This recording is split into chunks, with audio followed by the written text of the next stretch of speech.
President Bola Tinubu today declares a state of emergency on food security in the country. We'll be giving you details right here on the program tonight.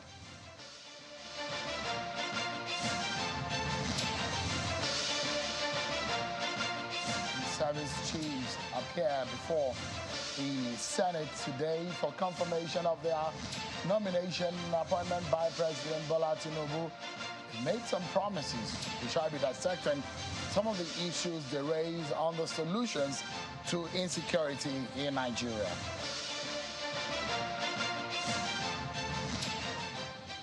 Hello everyone, welcome to the program. This is Politics Today live on Channels Television. Sean Kimbaloe in Abuja. So much to talk about tonight. And some of the breaking news that we have for you coming from the presidential villa.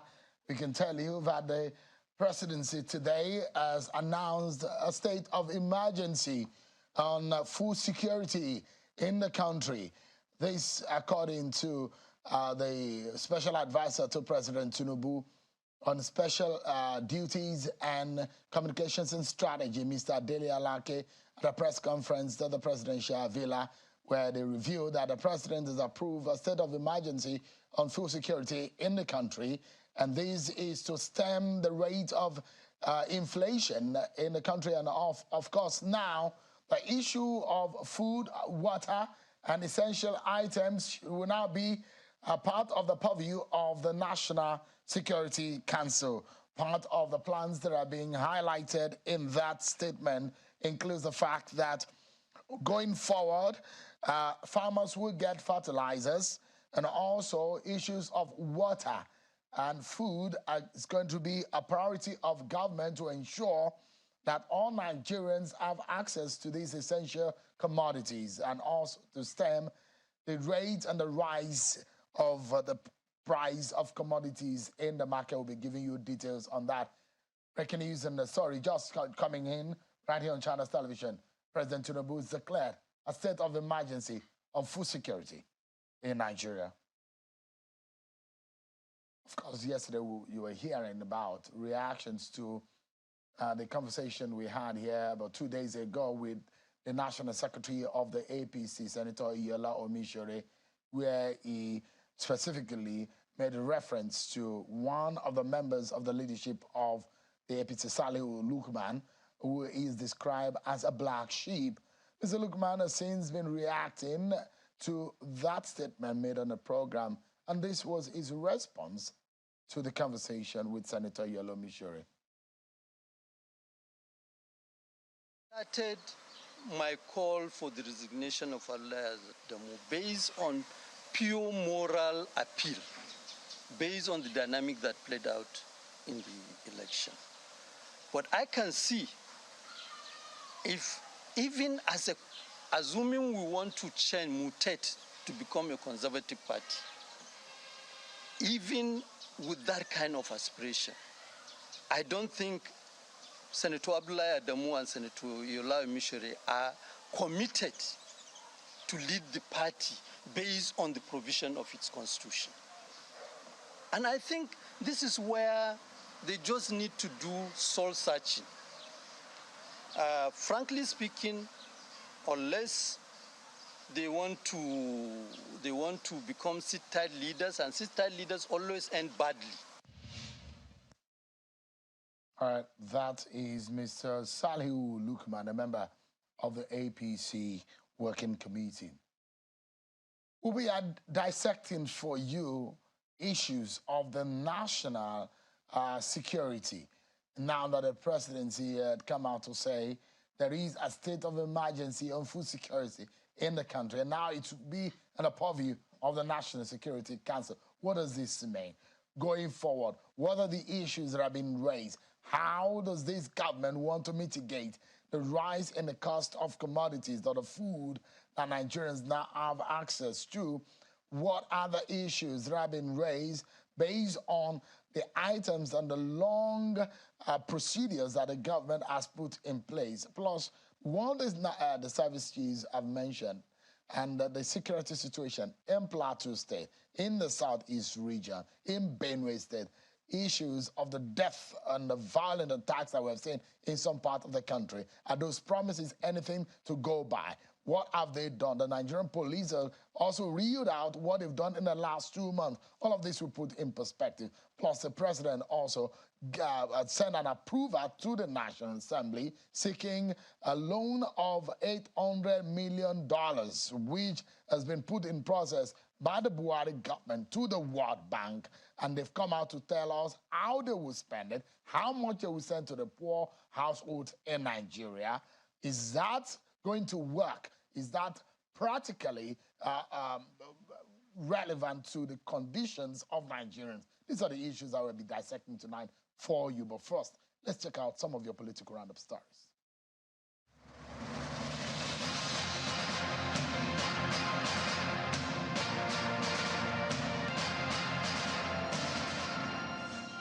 President Tinubu today received the All Progressives Congress women leaders in the 36 states and Federal Capital Territory, Abuja, led by the APC National Woman Leader, Dr. Betta Edu.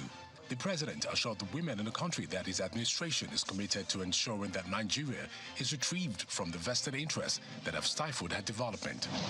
Justice Hamza Muazu of the Federal Capital Territory High Court has issued a one-week ultimatum to the Department of State Security Service, DSS, to either charge the detained suspended governor of the Central Bank of Nigeria, CBN, Godwin Emefiele, to court or set him free.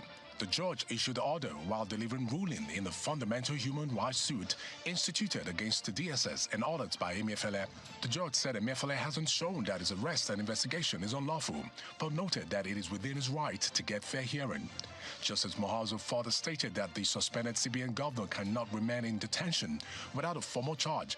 He adds that the DSS cannot use the period of Emefiele's detention to search for evidence against him. Ahead of the 2023 governorship election in Kogi State, the Nigerian police force has cautioned political actors in the state against electoral violence, ballot box snatching, warning that the force will not hesitate to arrest offenders. The Assistant Inspector General of Police, Babatunde Shola, stated this in Lokoja, the state capital of Kogi State, during a stakeholders meeting on peace and security. He also advised politicians to have a positive change in attitude that will guarantee peaceful, free and fair conduct of the election in Kogi State. The Labour Party campaign organization is calling for the immediate prosecution of the chairman of the Independent National Electoral Commission over what they describe as a flawed 2023 presidential election. At a news conference in Abuja, the Director General of the Labour Party Presidential Campaign Council, Mr. Akin Oshutokun, also condemned the negative responses from the APC spokesperson and some group of individuals over the European Union report on the 2023 elections and asked protesters to desist from going to the EU's office. Reactions have continued to trail the accusations leveled against the Imo State governor by the People's Democratic Party and the PDP federal lawmaker Ike Agwanu Ugochinyere over the state of security in Imo State. This time, a group under the aegis of Imo Political Awareness Group, led by former PDP spokesman in Imo State, told a press conference in Owerri, the Imo State capital, that it is unfortunate that after perpetrating criminal activities in the state, the PDP, in their deceitful nature, will go ahead to blame the root of insecurity in the state on the Uzodinma administration. It is therefore alarming and provocative too that a member of this same PDP in the House of Representatives, Honorable Ikenga Imo Ugochinyere, will turn around to accuse the governor of the state of fueling insecurity in Imo. That is very absurd.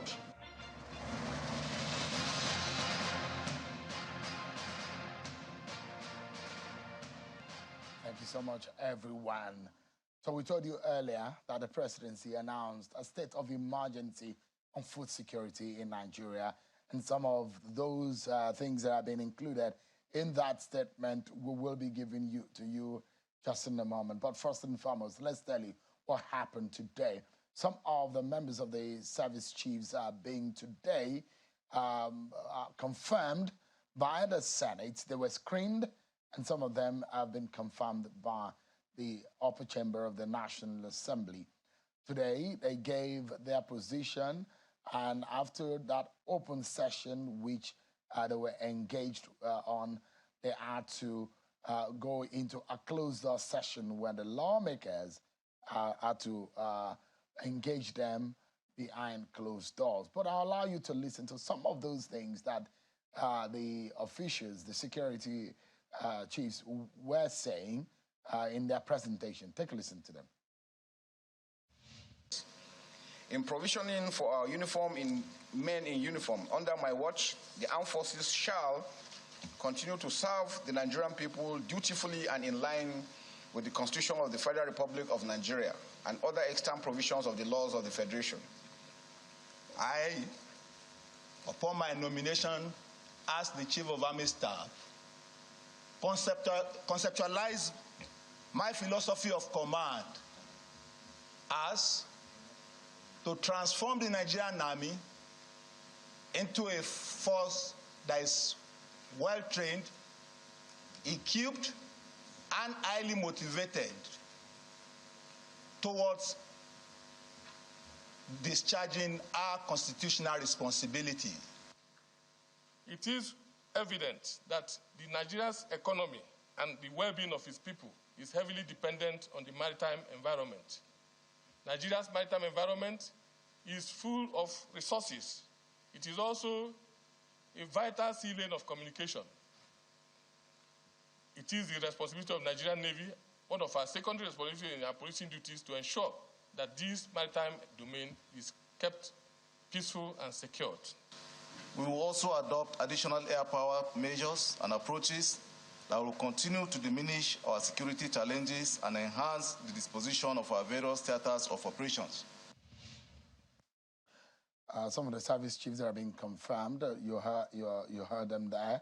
Some of them include Major General C.G. Musa, the Chief of Defense Staff, Major General T.A. Lagbaja, Chief of Army Staff, Rear Admiral E. Ogala, Chief of Naval Staff, and the Air Vice Marshal H.B. Abubakar, Chief of Air Staff. During the screening, the service chiefs introduced themselves to the senators before going ahead to tell them what they will do.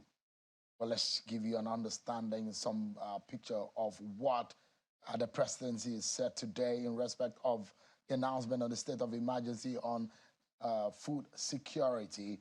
They told the nation that the president has declared with immediate effect the following action: the state of emergency on food security, then also that all matters pertaining to food and water availability and affordability as essential livelihood items be included within the purview of the National Security Council.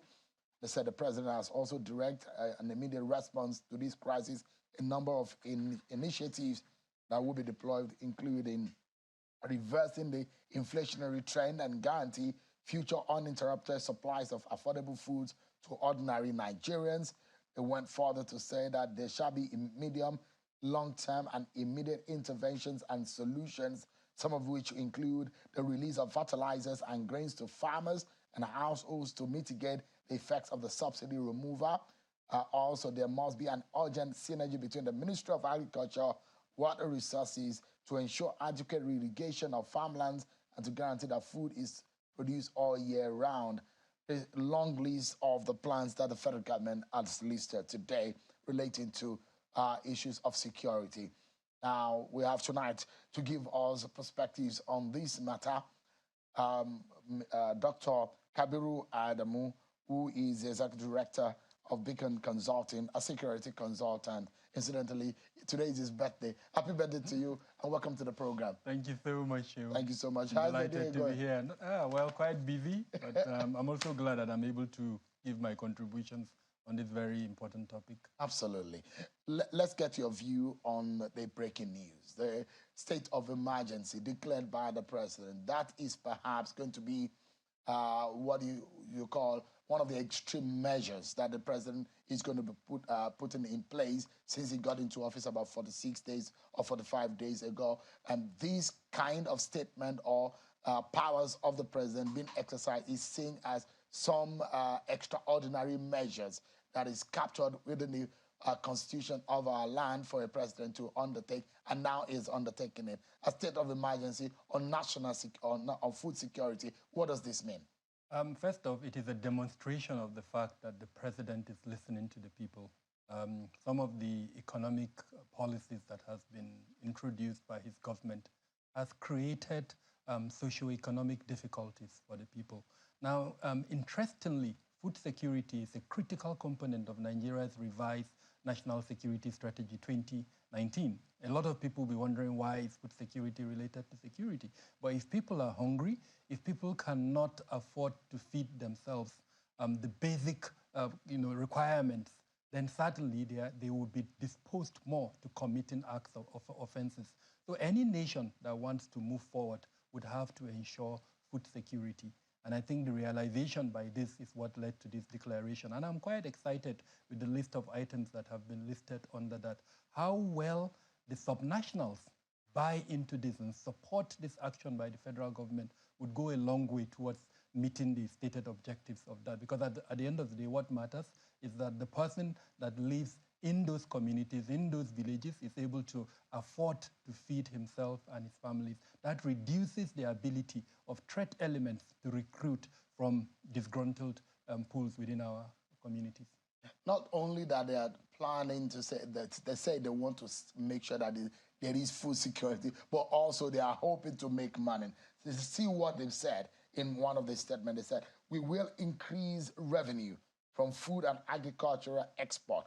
It looks to me that whoever is going to be the minister in charge of agriculture and water resources, this government wants to make it a priority. The kind of ministries that are being prioritized in the past in Nigeria, Ministry of Petroleum Resources, the Ministry of Works. But from what they have said today, it does look like these ministries are going to get priorities. For example, they have now said that food and water, essential items in the land, is now going to be part of the purview of the National Security Council. What does that mean? It means that that element of food security is being brought into the forefront of governance.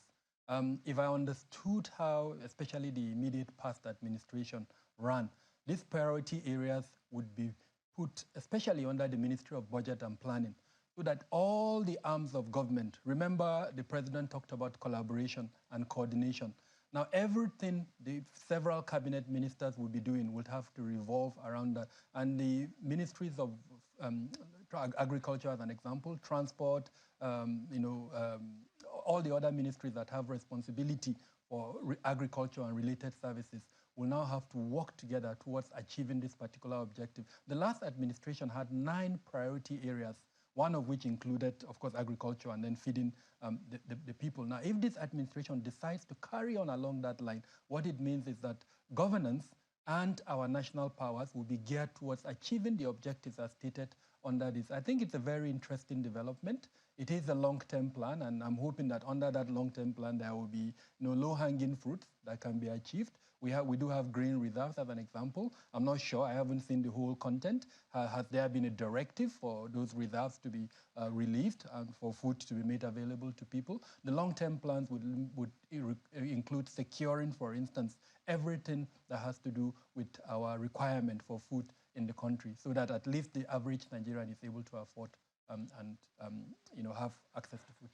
I mean, there are those who argue, legally speaking, state of emergency is enshrined in the Section 305, subsection 1 of the Nigerian Constitution, which gives the president the power to proclaim a state of emergency in any part of the country or in the entire federation. And the power also shows that the president can take intermediary measures or decisions when the country is in a dire need or in a state of war, and as such that could last for almost a year, upon which it needs to be renewed if necessary. It then means that there are extraordinary things that the president could do that he may not naturally do in a usual manner. That means in the area of food security, we might be seeing extraordinary measures. The president saying there shall be a rollout of fertilizers to farmers. There shall be an immediate and urgent intervention in controlling the price of commodities so that the average person can be able to manage it. But today, you heard what the service chiefs have said. They've made so much promises. They will digitize, they will do this, they will do all of that. Are you impressed by their outcome? Because now they will also be sitting in the National Security Council, which means that this committee or this group of persons in the country will now oversee the issue of food security in the country. Definitely. And where do they come in? They come in because most of our agricultural practices are done in the rural areas, and most of them actually in the northern half of the country. I don't know if you've had a chance to look at our report, the monthly report that we produce. We've shown clearly that over 70% of the security incidents that occur in Nigeria occur in the northern half of the country. So that means the average farmer is unable to go to his farm in places like Katsina, Zamfara, as a Q2 Sokoto, report KB. on April, May, and June. We will put it up just in a moment. The issues of abductions, violent attacks, and all what have you. The activities of non-state armed groups. I mean, the Northwest, Northeast, and North Central have that common theme across all of them. There are non-state armed groups that are challenging the supremacy of the use of force by the state and are preventing farmers from going to the farm. In places like Zamfara, this is documented. They have to pay levies and dues to these non-state armed groups before they can access their farm. Now, that is even to access the farm. When it comes to harvesting, they also have to pay that levy so that they will be able to access their farm. Now, that is where security comes in. How will these areas be made free of these non-state armed groups to allow these communities, these farmers, to have access to their farm? Livestock rearing and pastoralism, that too has been affected. Sometimes we forget the importance of this practice to our economy. Most of the owners of this livestock, frankly, no longer have ownership of those livestock. So that entire sector has been affected. How does security come in to protect them and allow them to continue their agricultural practice? And I think that is the role that the entire security structure, the last time I was here, we spoke about the security structure. I explained to you how I believe there are 27 of them. Now, again, I'm a little bit worried when I hear the military making such grand promises.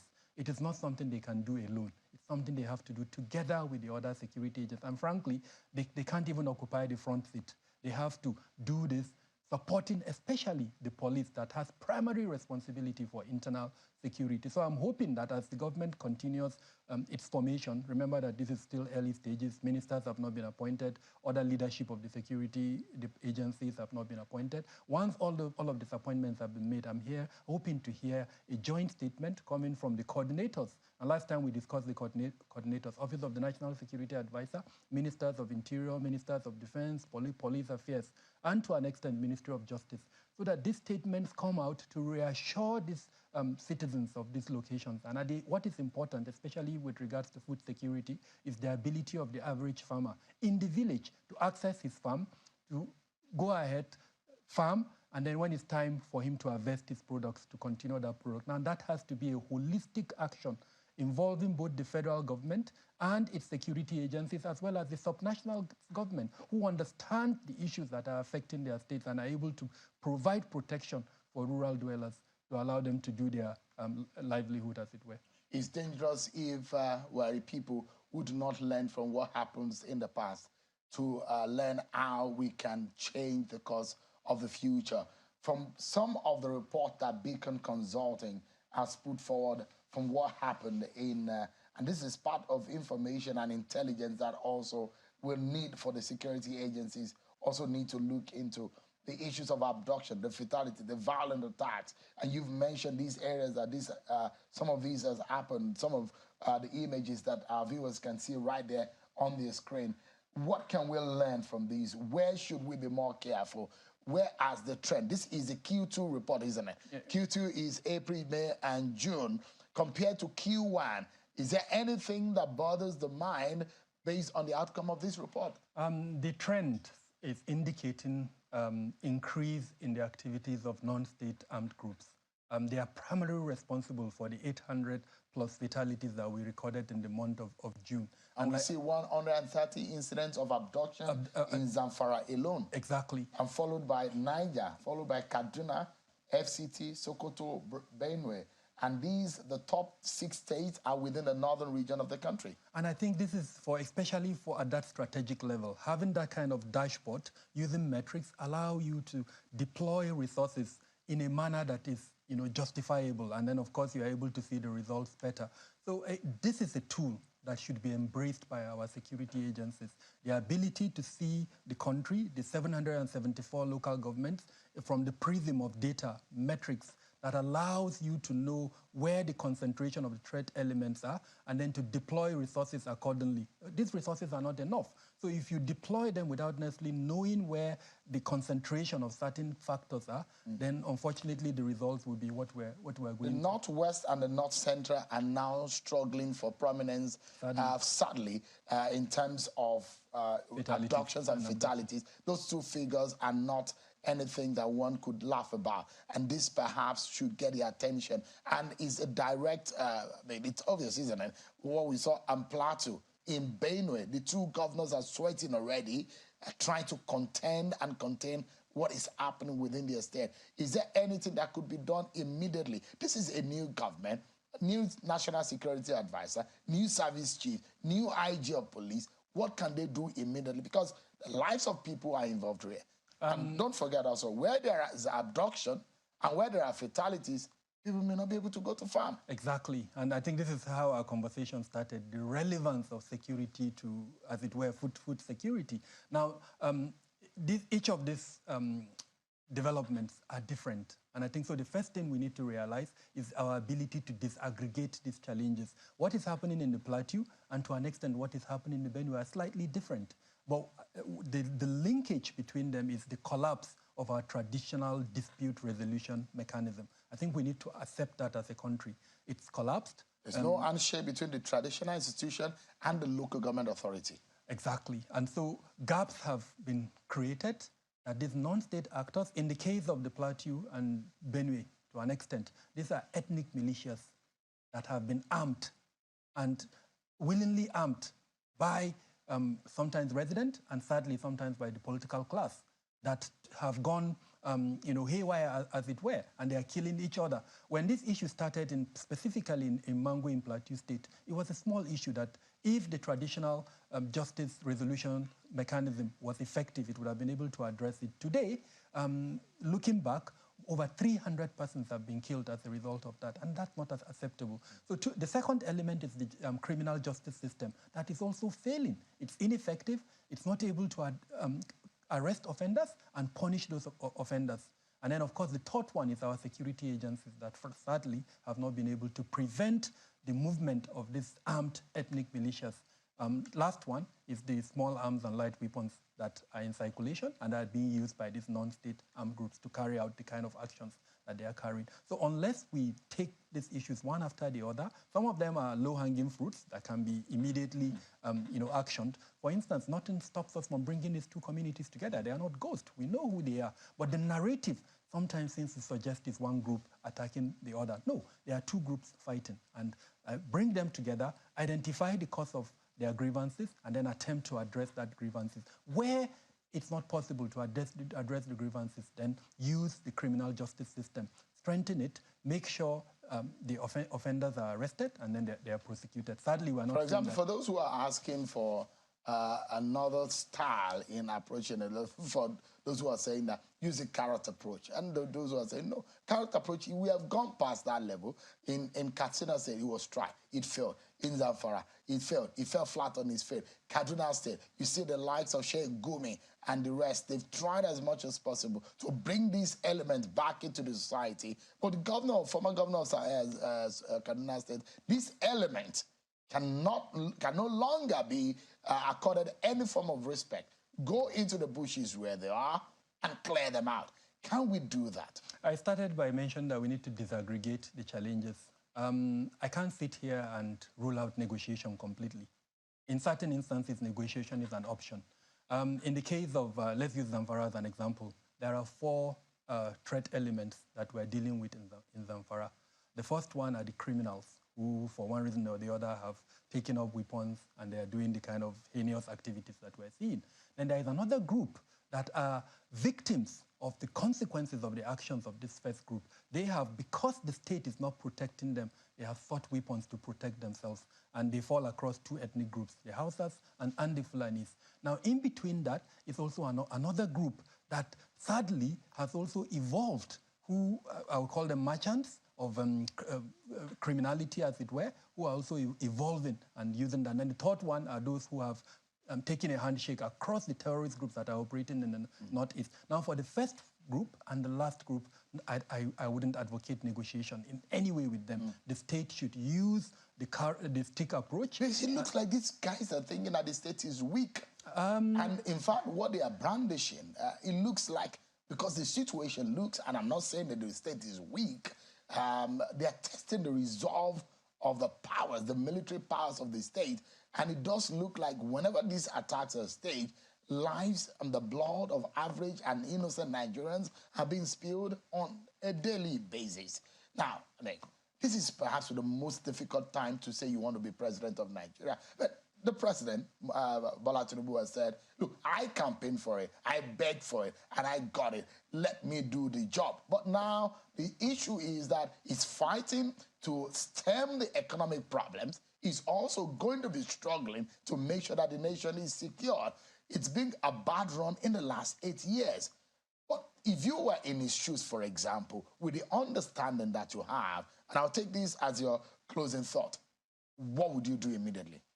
Number one, he has a renewed hope agenda, and there is a 7-point element there. Sadly, he's yet to appoint his minister, so that's a constraint. You see, he has 60 days. But the anticipation is very much, is thick. A lot of Nigerians are expecting that he will do that. For someone who says he's going to hit the ground running. So we probably expected, because he went to France, he had meetings, and what we thought was that he had everything all settled. So number one, appoint those ministers. They're absolutely important. Those cabinet positions, Minister of Interior, Minister of Defense, Minister of Police Affairs, and then let them be individuals that understand. We need a Minister of Police Affairs? My position is that that ministry should have some close relationship with the Minister of Interior. I can't. You don't see any duplication there? Minister of Defense, Minister of Police Affairs, Minister of Interior? There is no duplication, but it limits coordination. If you have a Ministry of Police Affairs and then you have a Ministry of Interior, you have created another platform, as it were, that limits coordination. There has to be a close linkage. You have the IG of police, exactly, you have the chairman of the police. Exactly. So that ministry, the president needs to look at it closely. If he wants to retain it, then there has to be a closer cooperation and coordination between it and the Ministry of Interior. My suggestion is perhaps appoint a Minister of State and let him be under the Ministry of Interior somehow, so that they're able to work together better. But having said that, since he's not appointed all of that, I'll tell him to direct all the current security chiefs that he has out into the field, and then to go and manage this situation. In fact, give them 4 weeks. Manage the situation, contain it, and then, of course, the next is to look at the bigger picture in terms of long-term solutions to reduce the challenge. Dr. Kabiru Adamu, the Executive Director of Beacon Consulting, a security consultant, our friend right here.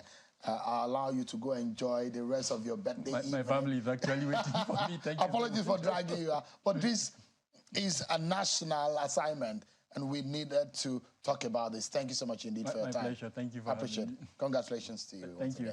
So we take a break. And when we come back, we look at the economic perspectives to all of this. I will be showing you how many households do we have. It will interest you where we have the largest household ratio in the country and where we have the lowest.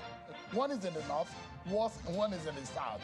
And the government said it will be giving out 6,000 naira to every house, about how many million households now in 6 months. We'll be giving you all of those details with our next guest on the program. Stick around, everyone. We'll be right back. Thank you so much, everyone, for staying with us. Some of the stories that we're also tracking for you right now. The Department of State Services, DSS, has responded. There was a court ruling today that is asking the DSS to charge and arraign Mr. Emefiele, the suspended CBN governor, in 7 days, to charge him or release him if he's within the next 7 days. But the DSS is in sequel to an Abuja High Court order of the 13th July 2023, which is today.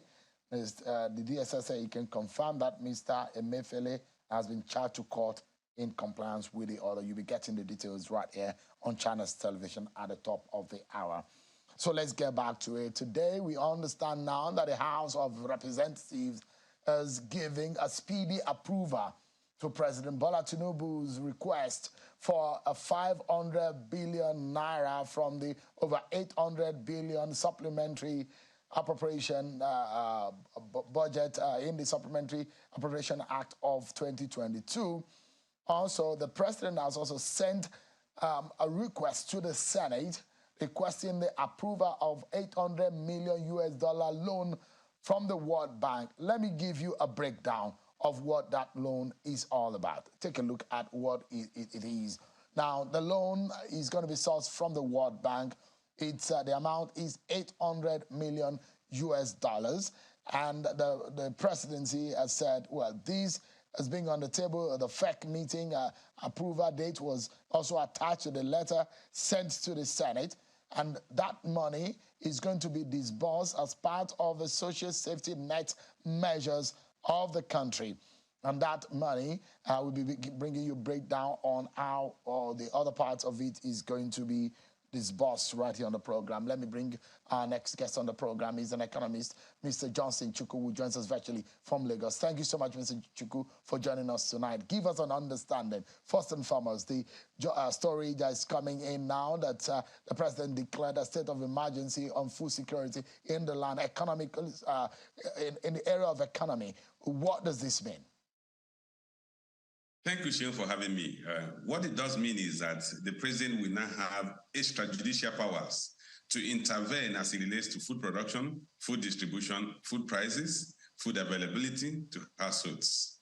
That's the power of emergency when the president declares emergency on any subject issue. But for me, the key thing is that we need to look at the root cause of the food insecurity we have in the country. It's not because we don't have arable land, not that we don't have fertile land, not that we are suffering from any drought. It's principally because we are suffering from insecurity, particularly around the major food base of the country, the northeast, the northwest, and north central. If the president wants to effectively fight food insecurity, he needs to fight the insurgency in northeast, that is the Boko Haram. He needs to fight the bandits in the northwest, and he needs to fight the header settler conflicts in the north central. Once we bring these regions of the country back into peaceful conditions, I believe we should have no problem with food production and food availability of food. But if you look at it now, in that statement, when the presidency says that issues of food, water, and essential items shall now be part of the purview of the National Security Council, does it take it away from the Ministry of Agriculture or the Ministry of the Economy? Well, it doesn't necessarily take it away from those ministries. It's just that the president can intervene and override any section of the Constitution or any rule of the country as it relates to those areas, food, water resources, and the area that the president declared emergency on. So the supervising ministries might still continue their routine functions. But what this means is that the president has the powers to take over land. The president has powers to declare a region as a region that requires special intervention. The president has powers to demolish anything and create irrigation corridor. So, but the operationalization of this initiative will still go through the ministries. But the key thing is that the emergency gives the president extrajudicial powers. And it's only the president that has the powers. He can delegate the minister to carry out the functions of his office based on the powers that he has acquired. But Mr. Chukwu, do you think that this is the right direction that we should go? Do you think that some of the things that have been slated, fertilizers to them, Ministry of Water and Agriculture, synergy between them, there are a lot of measures that have been listed by the presidency today. Is that the right action, the line of action to take? Well, Shehu, for me, the key thing is that every other thing that we're doing going to be ancillary to addressing the issue of insecurity. If you recall, in the past couple of years, the central bank has advanced so much of credit expansion to the agricultural sector, Anchor Borrowers Program, Commercial Agricultural Credit Scheme, and what have you. But we've seen the agricultural sector grow at a very suboptimal level. We've seen the agricultural sector grow at like 1.2%, 1.3% over the past 4 or 5 years. principally because the impact of these interventions couldn't really be effective, because if the farmers are not available in the farms, if you provide them fertilizer, they can't go to the farms. The fertilizer become useless. If they, in a state like Zamfara State, where they have to pay taxes to go to the farms, and then they also pay taxes with their farm produce, then the food that was produced may not get to the market. Situation where you can't go to the farm to harvest. So the issue is beyond fertilizer. It's good that the president wants to intervene in fertilizer, in releasing grains to the market and to farmers, in releasing fertilizer to the farmers. But most importantly, the farmers should have the safety, assurance of safety to go to the farms and produce and come back safely. That is the most critical aspect of it. It does not necessarily mean that what the president said has no value or no relevance, but we must address the core problem we have as it relates to food insecurity, which is the issue of insecurity around the country. The presidency is also saying that they want to drive down the inflationary trend in the country. Do you see this measure as one thing that can help practically do that? It will still boil down to what I was saying. If you look at food inflation, about 24.8% in the month of May, June. In the month of June, and principally because we are not able to produce enough food because farmers are not able to go to the farms. So even if you want to drive down food inflation, you must improve production. Remember, the key thing about inflation is that we are talking of when the demand for a product is higher than the supply, the price will go up. If the supply outstrips demand, prices will go down. If we produce more food, like what happens during the harvest season, when, because we don't have storage facilities, so much of the harvest is the market, you see prices of most staple food in Nigeria drop during the harvest season. But we're not seeing that in recent past, because we're not even producing enough to flood the market, even in the harvest seasons. So let's address the core problem we have, issue of insecurity. And I believe anybody who is at the helm of affairs of the country must recognize this and must fight it. And once we address that, and I don't think it's something that is insurmountable. When Nigeria wasn't like this before, we've seen insecurity first. It initially started at somewhere in Borno State, and it has spread all over the country. We need to address that. That's the only way you can fight inflation. Once we are able to bring down food inflation, you're going to begin to see a moderation in all item inflation. Even the last month, the month of May, we saw core inflation decline, but food inflation went up. So if we begin to see food inflation in lower regions, in single digits, we should have lower level of inflation. But I don't think it's something by releasing the grains in the silos or releasing fertilizer to the farmers who can't go to the farm that you're able to deal with it. Now, I just hope that apart from some of the physical measures, effect or causative factors on the cost for food inflation, the flooding that happened, and I know of a farm that had his farm messed up in part of Benue and Nasarawa, part of the FCT, and they lost billions of naira in that flooding. You remember the major flooding that happened a few years ago. Another one happened a few months ago. I mean, whether or not we have learned our lessons, the rains are falling, dropping, and whether or not there is any national policy to avoid this kind of disaster in the future, whether there's any succor for some of these big companies that are into agriculture and farming. I don't know if there are those kind of things, because these are supposed to be the low-hanging fruit, isn't it? Because these are the guys who are producing in massive numbers. Yeah, unfortunately, we don't seem to have a national response to the flooding we've had in a couple of years. You talk of the flooding of last year and the flooding of a couple of years back. You see, the problem that is leading to this flooding is because the major arteries, tributaries of River Niger and River Benue have been blocked.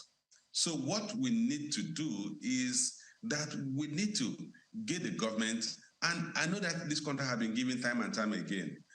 We need to dredge the River Niger, we need to dredge the River Benue, and dredge them up to the sea, into Bayelsa. And if we do that, we're going to have a free flowing of flood water through the tributaries into the major rivers of River Benue, which flushes into River Niger, and then down to the Atlantic Ocean. But because if you go to a place like Onitsha, you will see that almost part of River Niger are a place you can almost step on. So when there is flood, when there's heavy rain, it flows into the tributaries and then flows into the towns and villages and destroys farm products. But once we dredge, we will address this on a permanent basis. Let me take you to away from the food security to the request of the president. Yesterday, he sent a request to the Senate asking for a $500 billion, nothing strange, away from the 2022 supplementary budget, out of the over $800 billion supplementary in the 2022 budget. That is what the president is asking for. Now, today, we are learning that the president, apart from what President Buhari and the former president had requested the Senate, and it caused a lot of furore. And now the President Tinubu is gone to the Senate. And this is it. Let me break it down for our viewers to see what these $800 million US dollars based on the Tinubu presidency. This is what they said they want to use the $800 million US dollars. The likes of Mr. Femi Falana has argued on this program that you cannot borrow that kind of money. It can only be as a grant based on the bodies of our laws. See what they said they want to use this money for. The amount is $800 million US dollar. The purpose is to scale up the National Social Safety Net program. The source is from the World Bank. The modality is to transfer 8,000 naira per month for 6 months. And the beneficiaries are going to be 12 million poor and low-income households. And I tried to also dig, make a further dig. Now, we have in Nigeria 43 million households, according to the Nigerian Bureau of Statistics. Out of that, the average household size is about 5 persons per family. The highest household is found in Jigawa State, more than 8 persons in that family, averagely, in that family. The lowest is found in Ekiti State, in the south, about 3 persons in the family. Now, the extreme poverty rate in Nigeria, the figures according to the NBS says that about 84 million Nigerians, in fact, there is a projection that it will head to about 91 or 90 million, is surviving below $1.9 per day. The multidimensional poverty rate is 63%, meaning that about 130 million Nigerians are multidimensionally poor. That is a whole lot of issues. But if this presidency says this is what they want to do with the money, from the history of how we've administered the National Social Safety Net program, Mr. Chukwu, is that the right thing to do? Is that the right approach on this World Bank facility? Well, in the first place, the World Bank facility was meant to act as palliative for the impact of subsidy removal. So if that was the primary purpose of the loan, then it is being applied for the purpose which it was meant. So we must recognize that. World Bank granted that loan and said, look, you guys should take out this subsidy and we're ready to support you with $800 million. So in that wise, I think it's been applied for the purpose which it was meant. Whether you can get grants is at the instance of the provider. It is not, it's a disbursement or an advancement made to you that is not repayable, that the benefactor does not expect you to pay back. It's different from a loan. So it's not at your discretion to say it must be a grant. It's at the discretion of the benefactor that can say, look, I want to give you this as a free will gift. Back to the issue. But Mr. Varana has been saying, based on the point of law, that you cannot borrow money on behalf of Nigeria to now be given out, that is not captured in our laws. Well, I wouldn't know whether the law made provision for details of how loans must be disbursed, but I think what matters to me is that the president got the approval of the National Assembly.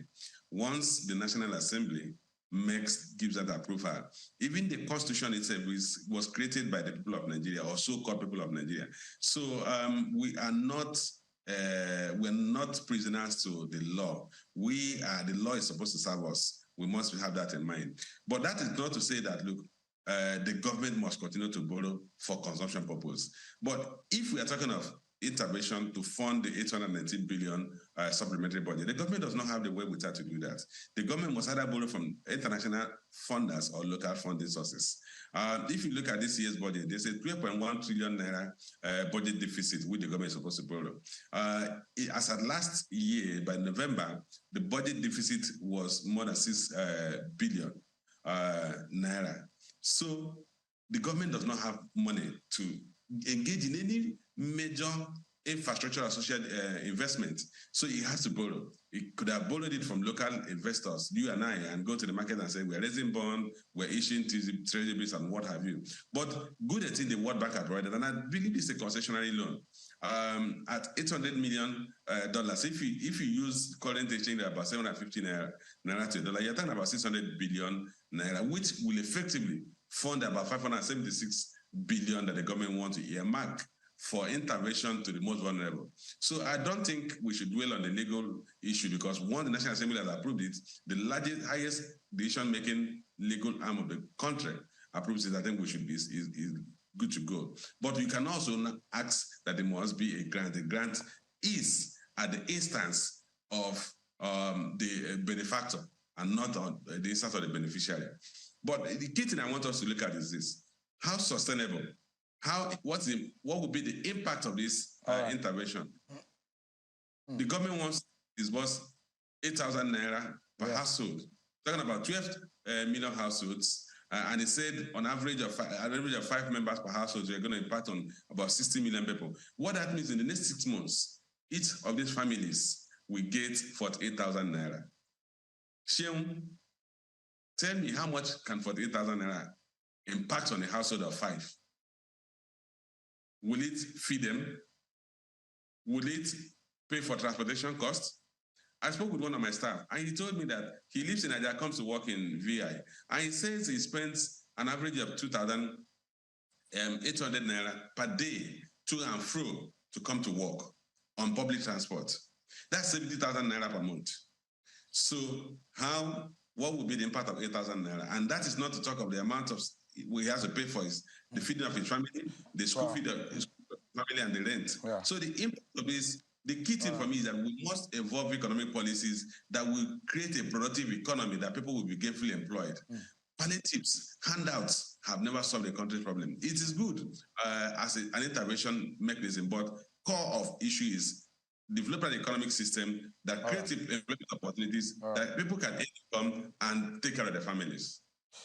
Mr. Johnson Chukwu, there are so many questions. There are those who will be asking the question about the register, the propriety of the register, how those who are said to be poorest of the poor, how did they get, are they captured in the banking system? Where is the account number? These are so many issues. But thank you so much indeed, Mr. Johnson Chukwu, an economist. Thank you so much indeed for your time tonight. My pleasure. Appreciate it. But before we go, the story that we told you earlier about the DSS and Mr. Emefiele, the DSS has come out today to say that they have indeed charged Mr. Emefiele to court in compliance with the order. You'll be getting details of that story at the top of the hour right here on Channels Television. That's how we draw the curtains of the program tonight on the program. I'll see you tomorrow at 7 p.m. Bye-bye.